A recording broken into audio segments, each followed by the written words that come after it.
जमात इस्लामी के साबिक अमीर सैयद मुनव्वर हसन अली रहमा का एक तारीखी जुमला है। उन्होंने फरमाया था कि जब मुस्लिम लीग नून, पीपल्स पार्टी और MQM एक दूसरे के बारे में बोलते हैं तो सच बोलते हैं। और आजकल आप टीवी चैनल्स पे देख रहे हैं, सोशल मीडिया पे देख रहे हैं, गोया हर तरफ सच की बहार आई हुई है। पीपल्स पार्टी वाले कह रहे हैं कि नवाज शरीफ तो फॉर्म 47 पे जीता हुआ है, ये तो हार गया था। मरियम नवाज के बारे में कहा जा रहा है कि भाई ये भी फॉर्म 47 पे जीती हुई है। पीपल्स पार्टी के लोग ताना दे रहे हैं कि 17 सीटों पे वजीर आजम बना हुआ है। कौम जानती है कि बात तो वो सच ही कर रहे हैं। और जो मुस्लिम लीग नून वाले हैं वो क्या कह रहे हैं? वो कह रहे हैं कि 3,000 साढ़े 3,000 अरब रुपया इन्होंने करप्शन करके दुबई पहुंचा दिया। एक दूसरे को एक लिहाज से वो दावत मुबारजत और मुकाबले की वो किया जा रहा है कि भाई आप भी इस्तीफा दो, हम भी इस्तीफा देते हैं, चले आए देख लेते हैं फॉर्म 47 पे और फॉर्म 45 पे कौन जीतता है, मैं और आप और पूरी कौम। और इस सिस्टम को बनाने वाले और चलाने वाले दोनों बखूबी जानते हैं कि बात तो सच कर रहे हैं। खुद आर्मी चीफ ने कराची जाके कहा था कि भाई सिंध में तो सिस्टम चलता है। और सिस्टम का मतलब क्या है? सिस्टम का मतलब ये है करप्शन होती है, लूट मार होती है, रिश्वत सतानी का बाजार गर्म है, कोई काम ईमानदारी से हो नहीं सकता। और जिन लोगों ने फॉर्म 47 बनाए थे वो ये बात जानते हैं कि शहबाज शरीफ के पास तो कोई मैंडेट नहीं है, मरियम नवाज के पास कोई मैंडेट नहीं है। शहबाज शरीफ साहब ने तो अपने जिम्मे ये लिया हुआ है कि जब भी बात करेंगे सलूट करेंगे, सर कहेंगे,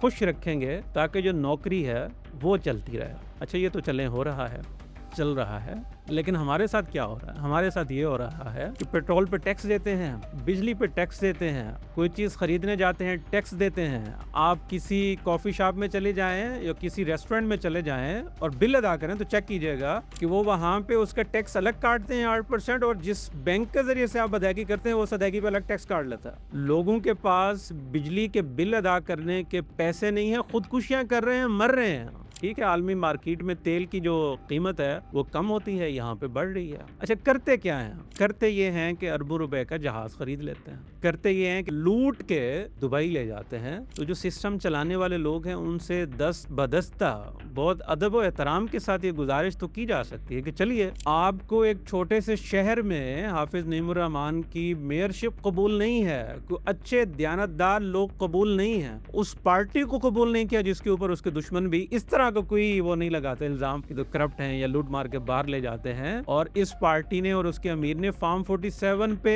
एक सीट भी कबूल नहीं की। उन्होंने कहा जो देनी है वो हमारी जो हक बनता है वो दो, ये 2 नंबरी करके हम सीट लेने वाले नहीं है। हमारा जो सिस्टम है उसके यहाँ ईमानदार बंदे की कबूलियत नहीं है, सही लोगों की पार्टी की कबूलियत नहीं है। अभी अमीरुल अजीम साहब अल्लाह ताला के पास गए तो दुनिया जहान से हर तरफ से तारीफ हो रही है। तो जमात इस्लामी के पास तो इस तरह के सैकड़ों हज़ारों हीरे होंगे, अपनी अपनी जगह पे मौजूद होंगे, मौका मिलेगा तो नज़र आएंगे। लेकिन हमारे यहाँ जो सिस्टम है उसको करप्शन करने वाले, लूट मार करने वाले, अरबों रुपए के जहाज़ों को घूमने वाले वो पसंद हैं। जो सही लोग हैं वो पसंद जो है वो नहीं है। निहायत अदब एहतराम के साथ गुजारिश है कि सर जो आपकी मर्जी है वो तो आप कर ही रहे हैं, करते रहिए, लेकिन कम अज़ कम ये लूट मार तो बंद करवाइए। टैक्सों पे हमारे खून पे पल रहे हैं, वो खून पे पलना तो कहीं बंद करवाइए। कहीं पे लोगों को थोड़े सा सांस लेने का मौका तो मिले, कहीं पे कुछ बेहतरी तो नजर आए, और कहीं लोगों में एहसास हो कि अच्छा चले फॉर्म 47 वाले ही सही कुछ काम तो कर रहे हैं, काम करते हुए तो दिखाई नहीं देते। मसला तो उनसे हल नहीं होता,